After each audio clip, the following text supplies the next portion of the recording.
think I'm now like in a struggle.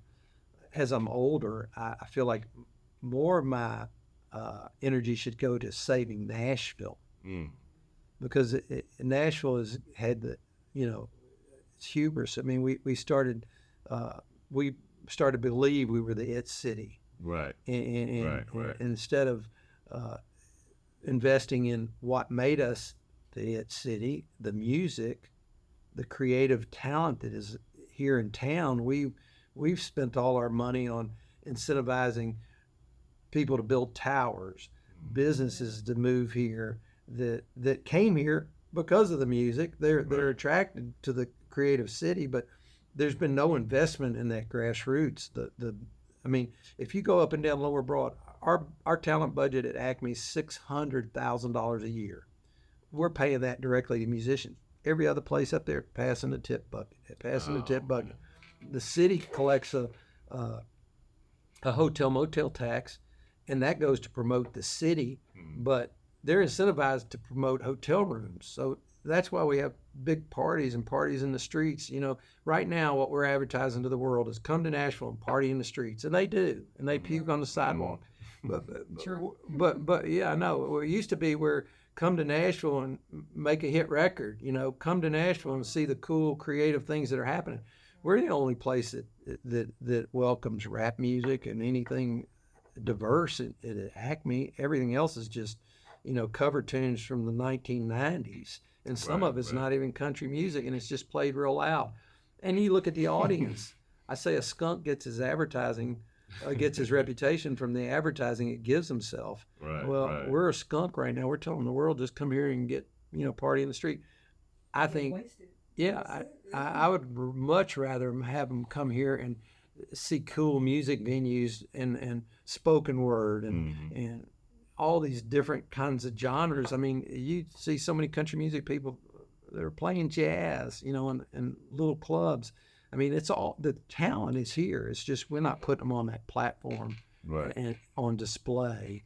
And, you know, I think there's the CVC is changing. Deanna Ivy's taking over here in Nashville, which is a Convention Visitors Bureau, and they're the ones they really have more power than the mayor's office in terms of discretionary or spending on advertising Nashville. And I'd love to see some of that diverted into supporting the musicians and the creative talent, not just musicians, but there's visual artists, there's all kinds of spoken word artists, jazz artists, country music, all of it, the Americana.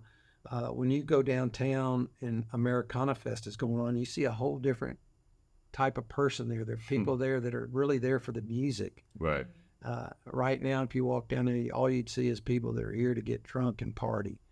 And that's unfortunate. And we haven't lost but we do have to start sending a different message out to the airwaves and to the social media. I mean, when if they would take some of this money that they're $250 million a year that they're spending on promoting Nashville and gave some of that money to, you know, putting cool artists in there, all of a sudden the Instagrams would be, look, I'm in a bar with this person, or look who's playing on the stage, instead of, you know, what they're getting now. No, real. I mean, I think it is. We can still change that though. It's still time to change it. I think this next mayoral election is really important. It really needs to be a sidewalk builder, is what I say. Somebody who wants to deal with the infrastructure. You can't just continue to have growth that is uncontrolled or semi-controlled. You know, they got to deal with mass transit, affordable housing. Oh yeah, they got the engine that powers this is what I always call them a day job and a dream. People, you know, they have a job, but that's not really what they want to do. No. That's what pays the rent, electricity. And so they got to have an opportunity to pursue their art. And I mean, and so we have people at Southern that, you know, they're making some nights $800,000 a night in tips. They work 3 or 4 nights. They're home playing piano, guitar, writing music, and it gives them enough money to put a roof over their head and pursue their dream. And one day I'll be working for them. You know, they may hire me to do their catering or whatever. But the bigger point is in Nashville, we have to understand even immigration. I mean, and then the state is taking over the city. Nashville doesn't even have a representative in Washington D.C. right now. We have a guy from Clarksville because they gerrymandered the Ogles, the guy who sends out his family Christmas picture with AK-40s, not AR-15s and everything. So the assault rifles. And so the state is trying to tell you how to, your sexual orientation, your body, they're trying to outlaw abortions, all these things that Nashville as a progressive community stands against.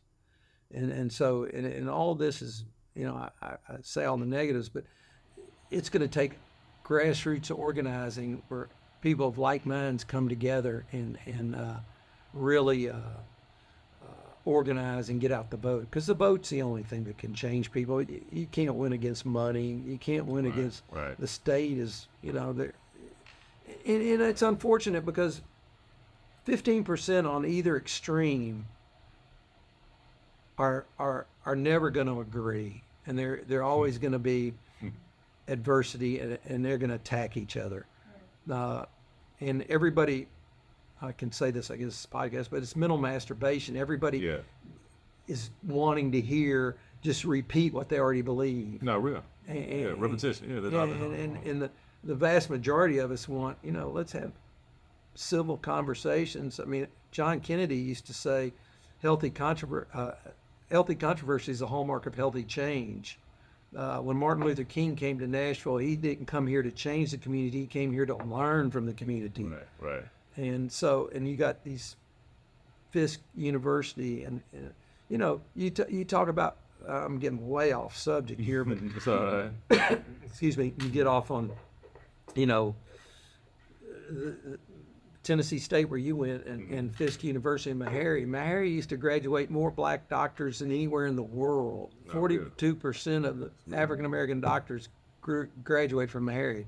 And then, affirmative action, they're doing away with it, but then they got legacy over here, which they're not doing anything to. Right. And so, and actually the reason Fisk and Meharry and Tennessee State suffered through low attendance student admissions was because the Ivy League schools were coming down here and swooping all the smart black students and sending them to their school, to their school. Right, show that diversity. Right. So I mean, I don't know what the answers all are, but I know that there has to be conversation.